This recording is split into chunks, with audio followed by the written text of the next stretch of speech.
Krishnanagar station থেকে ঘাট পার হয়ে টোটো করে আসার পরই আমাদের এই হোটেলটা শ্রীকৃষ্ণ হোটেলের ভিতর দিয়ে যেতে হবে এজে প্লাজা।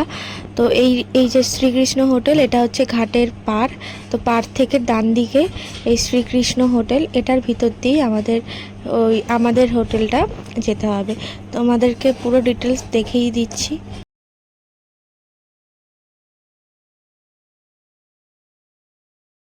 এই যে মায়াপুর ঘাট থেকে বেরিয়েই ডান দিকে, একদম বাদিক সোজা না তাকিয়ে ডান দিকেই আমাদের হোটেলটা যাচ্ছে। এই যে ঘাট, ওখান থেকে আসলাম। কৃষ্ণনগর স্টেশন থেকেই ঘাটে টোটো করে এসেছি। টোটো 200 টাকা নিয়েছে। অ্যাকচুয়ালি ভাড়া পার হেড 50 টাকা করে। তো বেশিক্ষণ ওয়েট যাতে না করতে, তাই জন্য আমরা রিজার্ভ করে নিয়েছিলাম 200 টাকা দিয়ে। ওই যে ঘাট তোমরা দেখছো, ওই ঘাটটা থেকে এই ঘাটে, এই ঘাটে আসছো। এই ঘাটে আসার পর এখানে ডান দিকে ঢুকে এই একটা হোটেল আসছে, এই হোটেলের ভেতর দিয়েই যেতে হবে।